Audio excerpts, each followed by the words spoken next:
Olá pessoal, tudo bem? Como vocês estão? Olha só, hoje a nossa conversa vai ser bem informal. É provável que eu faça pouquíssimas edições nesse vídeo e eu vou falar um pouquinho de mim. Não que eu seja interesse para vocês, não, eu não tenho essa pretensão, não, eu não me acho a esse ponto. É porque como eu falo para vocês, falo sobre investimentos, nada mais justo do que vocês conhecerem a pessoa que está falando com vocês.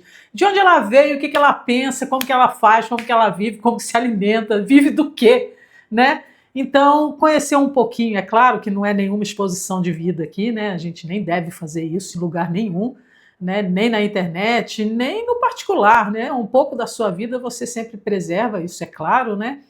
Mas falar um pouquinho como que eu iniciei nos investimentos. Então, eu quero falar para vocês como que eu cheguei até aqui, o porquê que eu abri o canal, esse tipo de coisa. Primeiro, algumas curiosidades sobre mim. Eu já falei para vocês em outros vídeos que eu tenho 57 anos. Vou fazer 58 agora em maio. Vou secar meus olhos aqui e daqui a pouco eu falo o motivo, tá bom? O porquê. Bom, ok, 57 anos. Né, tô vendo aí pelo seu cabelo branco, né? Até 57 seu cabelo tá muito branco. Olha só, gente, eu não sei se por genética, eu acredito que sim. Eu tenho cabelos brancos desde os 35 anos, muito branco. É claro que eu ainda tinha um pouco de loiro, eu sempre fui loira, né? Dava para ver, né, bastante loiro, mas era muito branco mesmo. Para a idade não era normal. Então eu fiquei com a cabecinha branca assim muito cedo. Para mim, o branco eu não consigo atribuir à idade. Isso não é para mim, tá? Isso é para ninguém. Eu não consigo, na minha cabeça ficou marcado que branco é só uma cor de cabelo. Inclusive, hoje em dia eu vejo as pessoas pagando muito caro para fazer o tal do platinado, né? Vejo as pessoas pagando muito caro. Prova que não passa de uma simples cor e não necessariamente ligado à idade. Agora, é claro, né? Vou fazer 58, daqui a pouco de 60, 65, o branco vai combinar. Mas não combinava quando eu tinha 40. E eu nunca tive a menor vontade de pintar os meus cabelos. Então, vida que segue. Outra particularidade que talvez vocês não percebam enquanto eu gravo os vídeos é que eu sou deficiente visual. Claro, eu ainda enxergo, mas eu já não enxergo da visão esquerda e a minha direita é muito comprometida. É fruto de um glaucoma avançado já.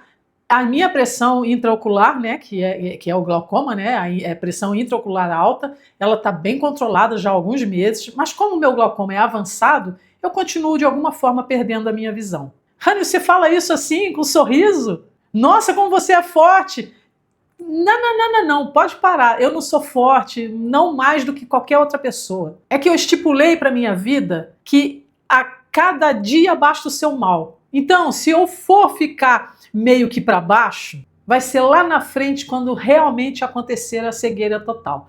Mas eu estou lutando para que isso não aconteça. Eu me cuido e me cuido muito bem. Os meus colírios são mais importantes do que a comida que eu como, do que o ar que eu respiro. Então, estou me cuidando muito bem e acreditando que eu vou chegar até o fim da minha vida enxergando. Eu sempre brinco com quem, né, convive comigo, eu sempre brinco que eu vou ficar cega um dia depois de morrer. Ou seja, não vou ficar cega nessa vida. E por isso que eu fico secando os meus olhos. Só que na edição de vídeo vocês não percebem. Inclusive agora eu tô lacrimejando aqui, acho que não dá nem para ver.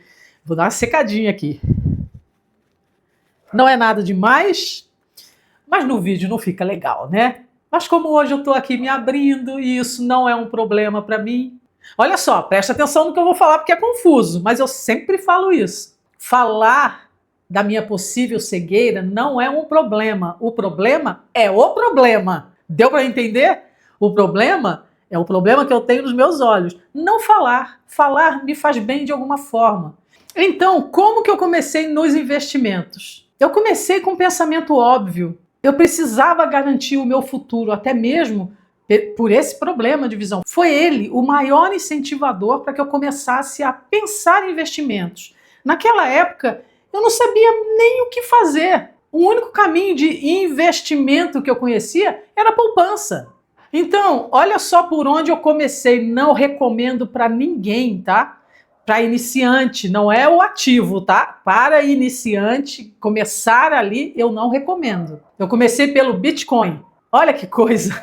Ainda não conhecia muito de volatilidade, não sabia que meu dinheiro poderia eu colocar R$ 100 no Bitcoin e 3 meses depois os meus R$ 100 estão valendo R$ 15, está valendo muito, muito pouquinho, dependendo de quando a gente entra, né? Se for num ciclo de alta, quando pega o ciclo de baixa, filho, você quase chora. Mas por um estranho motivo, eu nunca vendi. Inclusive, eu tenho os mesmos bitcoins, o pouquinho de bitcoin que eu tenho os mesmos até hoje, eu nunca vendi. Nem depois que ele subiu um pouco mais, inclusive agora. Aí, como eu sou uma pessoa que eu tenho curiosidade infinita, eu me dediquei de verdade. Na primeira queda, e nem foi tanto, na primeira queda do Bitcoin, eu me dediquei mais muito. Eu jantei e almocei estudo de Bitcoin, para entender como que era o ciclo. É sempre assim? Sempre cai? De vez em quando sobe? Ou não? Tem um ciclo? É 2 anos, 1 ano, 1 mês? Como que funciona? E eu fui entendendo. Ok, perfeito. Acho que foi isso que me fez não vender. Eu falei, bom, tá, já coloquei lá,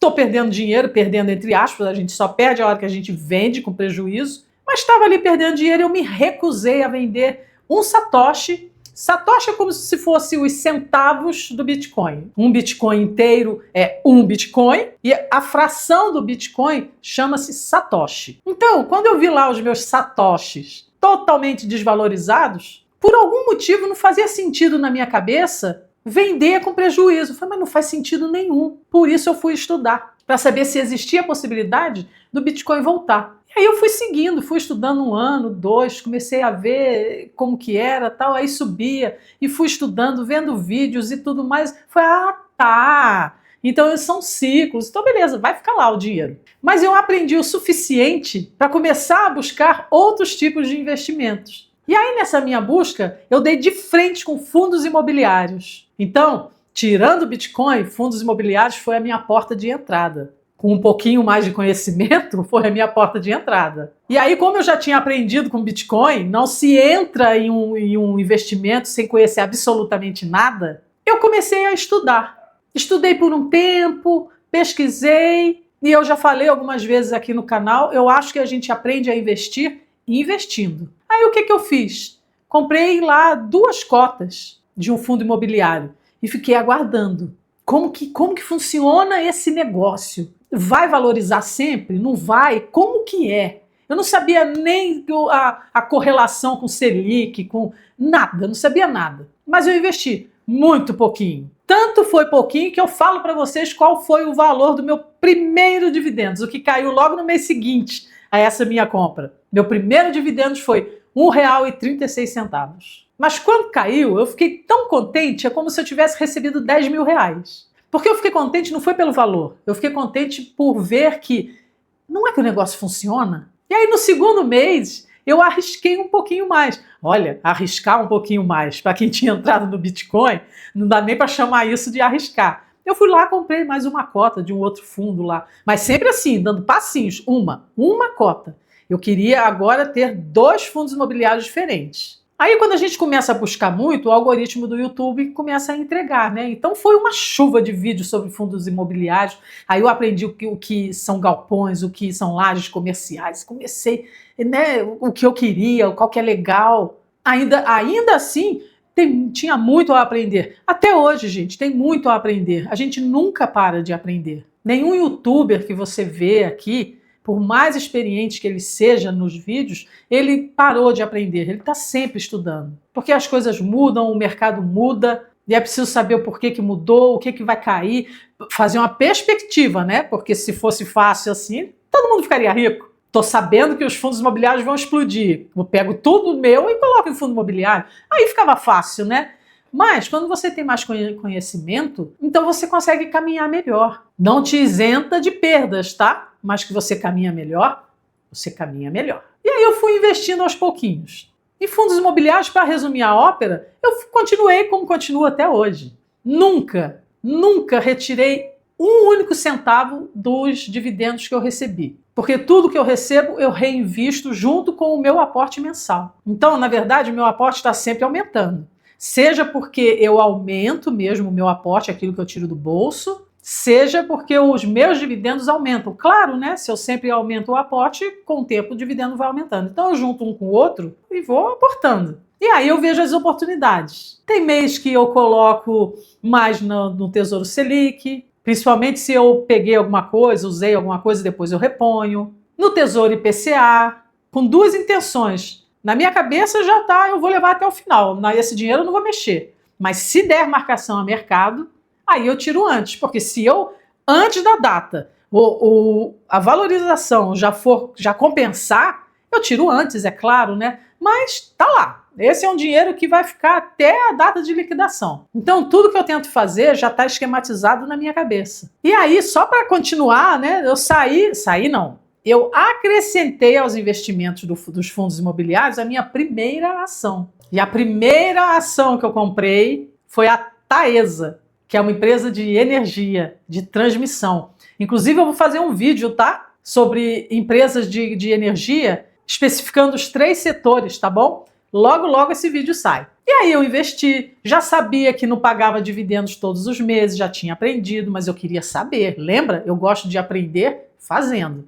Aí fui também de levinho, como que era a valorização de cota, caía, subia, e fui seguindo a vida. E aí fui comprando, né? Fui comprando outras. Eu tenho planilhado desde a minha primeira compra a data, o valor, qual a valorização, considerando o valor de hoje. Sim, desde o meu primeiro investimento. Eu tenho todo o histórico de dividendos que eu recebi, tudo planilhado. Todas as vendas que eu fiz, que foram pouquíssimas.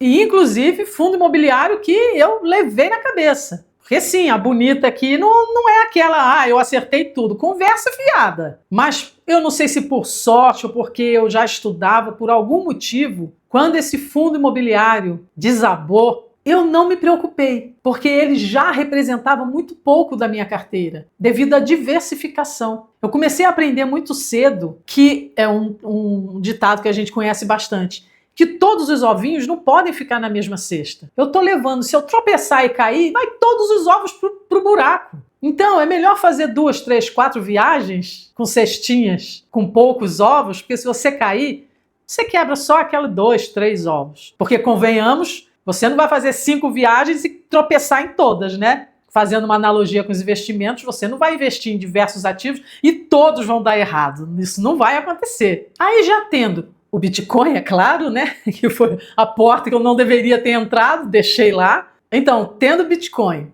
tendo fundos imobiliários, tendo ações, o Tesouro Selic junto, esse foi a reserva de emergência. Eu aprendi também muito rápido que eu precisava ter. Aí eu entrei no IPCA, lá dos primeiros que eu entrei já até recebi, quando eu recebi eu reinvesti, seja comprando mais IPCA ou pegando esse dinheiro, comprando fundos imobiliários, ações. Não me recordo, mas foi de acordo com o momento, né, o que era mais viável, o que era melhor fazer com aquele dinheiro. E aí depois eu quis me aventurar com investimentos no exterior.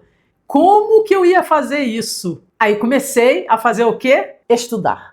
Comecei a estudar bastante. Aí a escolha da corretora, pensei, comparei, busquei. Aí comecei a comprar lá as minhas primeiras ações, tal, e tem umas coisinhas, nada demais, quero aumentar, porque o meu percentual lá está muito baixo, então eu quero aumentar. É que no momento aqui no Brasil são tantas oportunidades que a gente não sabe o que fazer.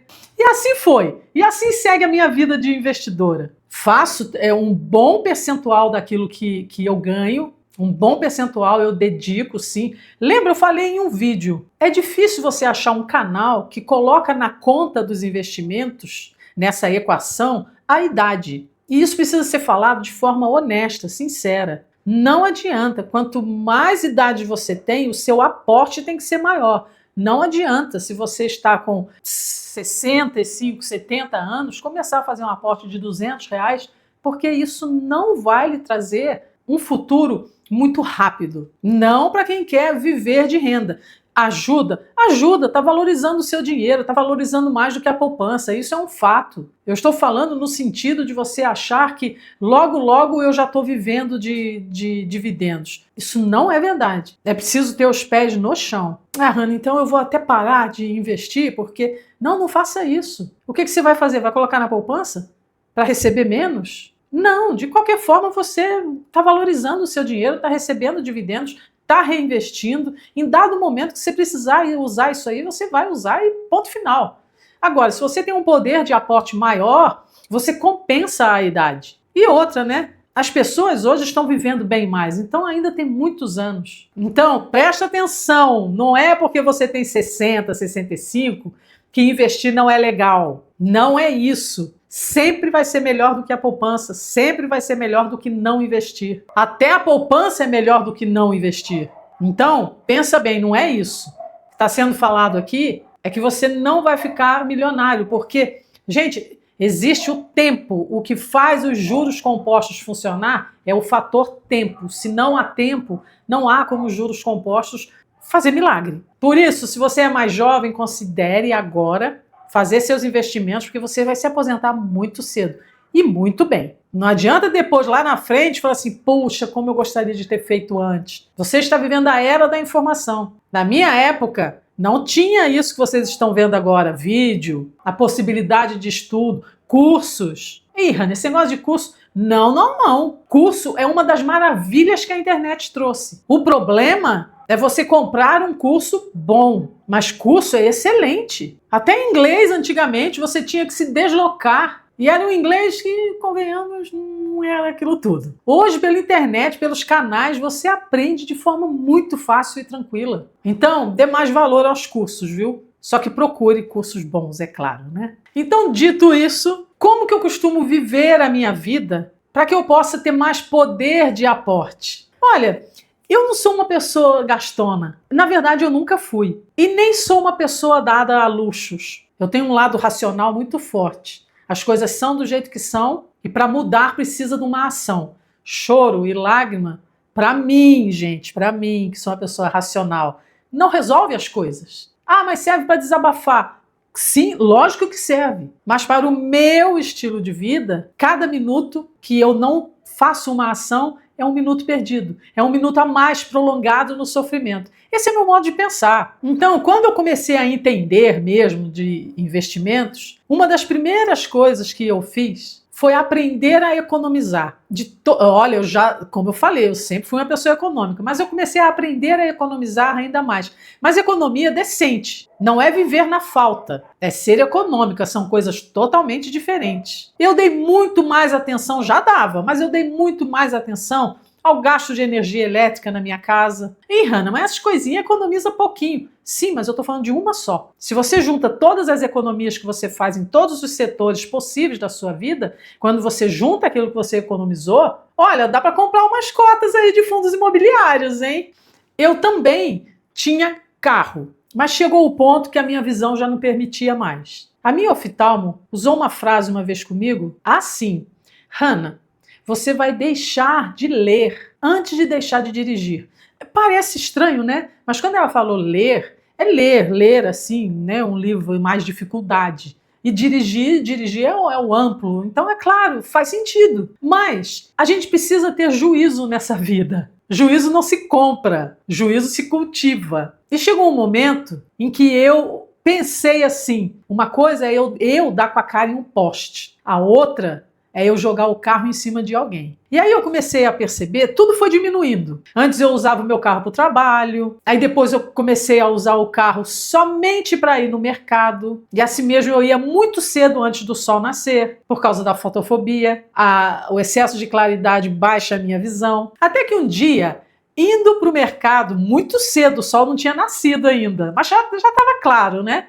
Indo muito cedo, o vidro do meu carro embaçou muito rápido. Nem o desembaçador não teve jeito, embaçou muito rápido. Mas eu sei que embaçou de uma forma que uma pessoa que enxerga de normal, vamos falar assim, conseguiria tocar ali. Eu não, eu tive que parar.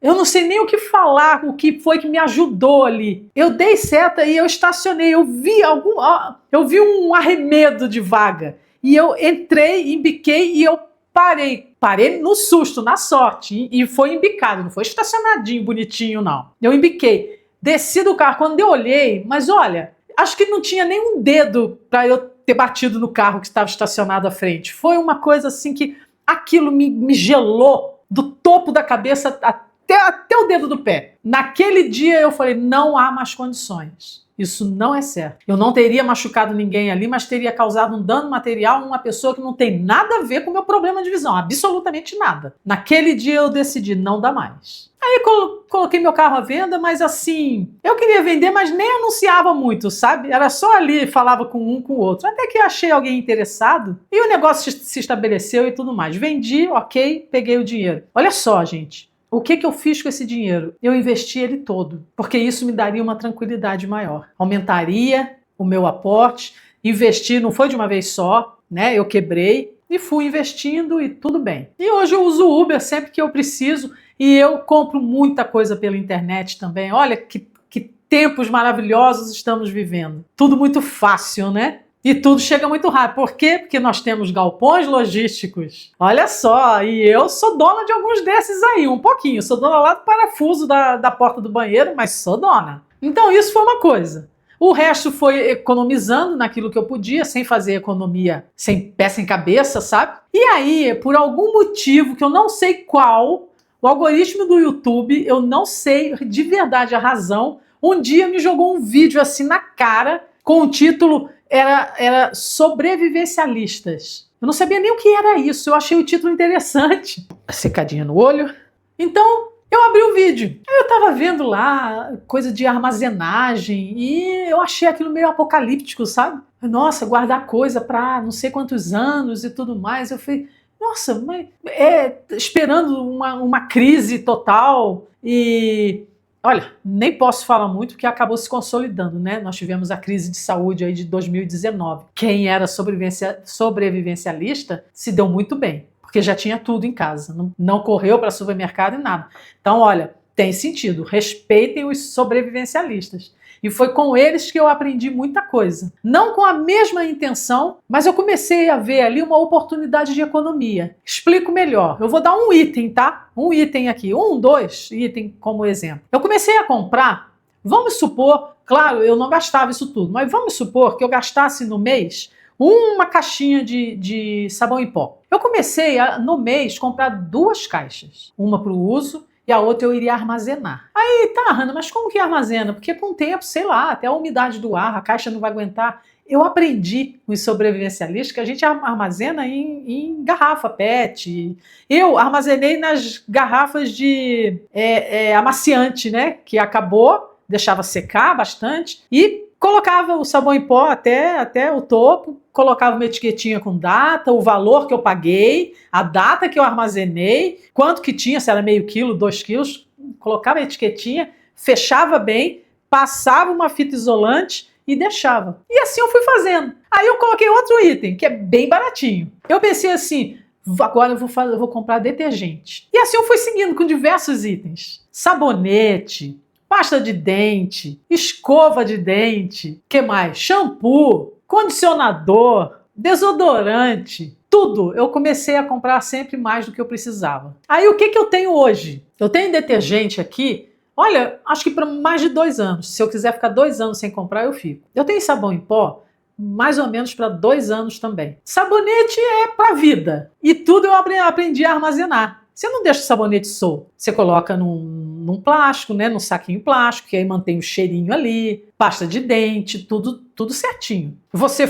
coloca tudo em ordem de vencimento, coloca na frente, né, para o seu uso, o que vai vencer. Vencimento lá para 1 ano e tudo mais, você coloca na frente. Eu comecei a gostar disso. Só que eu via um propósito diferente dos sobrevivencialistas. O meu propósito era, vai chegar uma hora que as minhas compras do mês vai ser de coisas perecíveis. Verduras, frutas, legumes, carnes, só. O resto, eu tenho tudo. Dito e feito. Hoje eu vivo esse ponto. Nossa, Hanna, sua casa deve ser lotada. Não, não é. É só você ver o quanto que eu consumo. Por exemplo, sei lá, eu consumo 1 garrafinha de óleo no mês. É isso, dá uma olhada. Então concorda que se eu tiver 12, nem ocupa tanto espaço assim? Se eu tiver 12, eu já tenho um estoque de 1 ano. E óleo estraga, gente, pelo amor de Deus, claro que não, né? Tá, Hanna, mas o que isso tem a ver com investimento? Você só está fazendo economia. Ué? Se eu estou fazendo economia, não está sobrando mais dinheiro? Mas você precisa repor. Olha o poder que eu adquiri tendo as coisas em casa. Hoje eu só compro um item se este item estiver na promoção. Caso contrário, eu não compro. Eu vou dar um exemplo do sabão em pó, vai. Se eu tô lá no mercado para comprar as minhas verduras, frutas, e eu olho pro sabão em pó e tem uma coisa que é uma promoção imperdível, mesmo eu tendo aqui, assim, agora vale a pena comprar, agora vale a pena repor. Olha a economia que eu fiz, porque eu não comprei por necessidade. Não importa o preço, eu preciso comprar. Sabe quando a gente vai no mercado e fala assim, olha como isso aqui tá caro, meu Deus, e você coloca no carrinho. Por quê? Porque você não tem o que fazer, você precisa comprar. Eu tô livre disso. Quando eu olho, meu Deus, como isso aqui tá caro. Não preciso disso. Então eu só compro promoção. E muitas vezes eu peço pela internet, porque tem promoção demais. Sai mais barato e aí eu vou repondo dessa forma. Com isso, tem meses que o meu gasto com alimentação é uma vergonha de tão pouco. O que eu iria gastar vai tudo para investimento. Então essa é uma forma de viver. Até os meus colírios, que são caríssimos, eu tenho um estoque, mas é claro, esse com um pouquinho mais de reserva, porque tem data, né, de validade. Então eu tenho 3, 4, sempre mantendo estocado. E eu pego promoções. Compre 2 pelo preço de tanto. Opa, é isso que eu quero. Então eu sou essa pessoa que procuro oportunidades. Eu sou uma pessoa minimalista, um conceito que as pessoas entendem totalmente errado. Acha que minimalista é viver na miséria, e não é. Se alguém vive como minimalista, mas vive dessa forma, está vivendo errado. Ao contrário, o minimalista compra o melhor que o seu dinheiro pode comprar, mas ele compra o que é necessário. Então, se eu for comprar um celular, eu vou comprar um celular bom, mas não pense que eu vou comprar um celular de 12 mil reais, de 13 mil reais, porque esse celular não vai vir a cor do meu dinheiro. Se eu estou comprando um celular bom, ele faz ligação, ele envia e recebe o WhatsApp, ele tem uma câmera boa e outras coisas que todos os outros têm, mas não vai ser esse celular desmascarado que vai ver a cor do meu dinheiro. E eu não consigo ter em casa nada que eu não utilize pelo menos 80% do tempo. Porque se eu não vou usar, eu não preciso. Roupa, eu não tenho guarda-roupa abarrotado, eu estou sempre doando. Se eu quero uma coisa nova, eu preciso me desfazer de outra. Eu não sou uma pessoa que acumula. Então é esse meu estilo de vida que faz com que eu consiga, em muitos meses, acho que na maioria dos meses, os meus investimentos chegam quase a 40% do que eu ganho. Eu sei que é um percentual muito difícil de ser alcançado, mas o meu estilo de vida é muito tranquilo. E quando eu compro alguma coisa, eu volto a falar, eu compro o melhor que meu dinheiro pode comprar. E esse crédito eu vou dar à minha mãe. Eu cresci ouvindo a minha mãe falando essa frase: se for para comprar alguma coisa sem qualidade, não compre. E isso parece que ficou tatuado no meu cérebro, nunca mais saiu. E eu não ligo para nada. Quando eu cheguei nessa cidade que eu moro hoje, eu cheguei sozinha. Um dia eu conto essa história para vocês. Eu cheguei sozinha e depois de muita coisa, o primeiro kitnet que eu consegui alugar nessa minha vida, tinha só eu lá dentro, o fogão que o proprietário deixou, junto com o botijão de gás. Aí eu tinha um casal de talher, que tinha garfo e faca. E no mercado, esses mercados abertos, lá próximo dessa kitnet que eu aluguei, eu fui lá comprar um conjunto de 5 panelinhas, sabe? Vem uma dentro da outra. Comprei e foi com isso que eu vivi. Eu tinha guarda-roupa? Não, não tinha. Eu tinha cama? Também não tinha. Sofá, TV? Nada. Era eu dentro do apartamento. Esse foi o meu começo de vida nessa cidade que eu tô hoje. E eu nunca liguei pra nada. Mas, Rani, se fosse alguém na sua casa, porque depois com o tempo você fez amizades, claro que eu fiz amizades. Se fosse alguém na sua casa, para ser meu amigo, ele iria sentar no chão junto comigo. No máximo ele ia falar assim, isso é condições de receber um amigo, ia fazer piada comigo. Mas a gente ia jogar uma almofada e tá tudo certo, a gente ia ficar, bater altos papos. E isso aconteceu diversas vezes. Então tudo para mim é muito tranquilo, é muito fácil de fazer. E se eu crio um propósito, aquilo vira um foco na minha cabeça e tudo eu levo de forma muito tranquila. Eu não tenho problemas na vida. Problemas, no plural, eu não tenho. Eu tenho um problema na vida, que é a minha visão. Depois disso, eu passei a não ter problema nenhum, porque nada é mais importante do que isso. Eu já vivia de forma tranquila. Quando eu descobri há 20 anos o glaucoma, aí eu percebi que, olha, Hannah, você nem problema tem, você tem um problema, que é a sua visão. Então toca a vida sorrindo, porque você tem que cuidar dessa visão e seguir a vida do jeito que melhor eu conseguir. E é isso que eu faço. Então esse foi um vídeo para eu ficar mais próxima a vocês me conhecerem, saber um pedacinho, viu?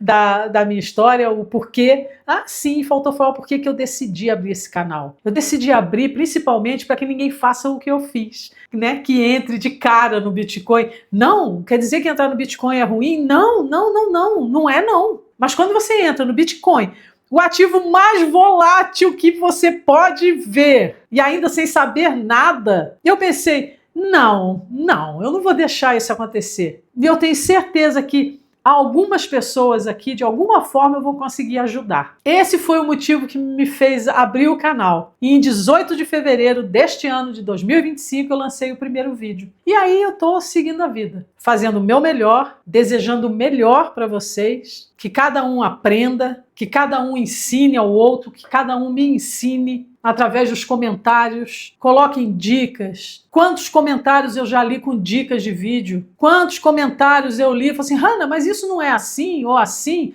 Por enquanto, o meu compromisso com vocês aqui é ensinar aquilo que eu sei e sempre da forma mais didática que eu conseguir. E tudo que eu falei aqui, gente, acredite, eu sou uma pessoa feliz, eu vivo em paz. E volto a falar, eu tenho um problema só, que são os meus olhos. O problema é esse que eu cuido de perto. Então, segue investindo, construa o seu futuro, respeite o seu presente. Do seu passado, seja apenas um espectador, não seja mais protagonista. O que passou, passou, você não vai voltar no seu passado para sofrer de novo. Você vai olhar para ele, olhar como espectador. E o passado, Hannah, foi doído. O passado de muita gente foi doído. Cada um tem uma dor maior, né, do que a outra, porque isso é a vivência de cada um.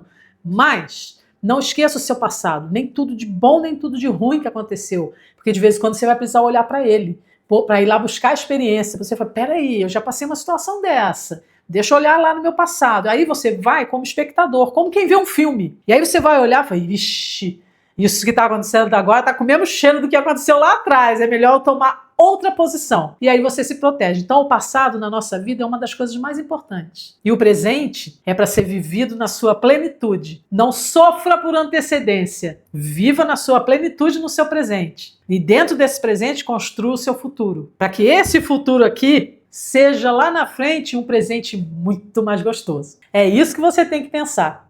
Gente, muito obrigado por ter assistido o vídeo até aqui. Esse foi um vídeo muito informal. E para os próximos a gente continua naquela pegada de investimento, hein? E com muito estudo. Não vai fugir, hein? Se respeite. Queira o melhor para você. Então tenha um excelente dia, uma ótima vida e a gente se vê no próximo vídeo.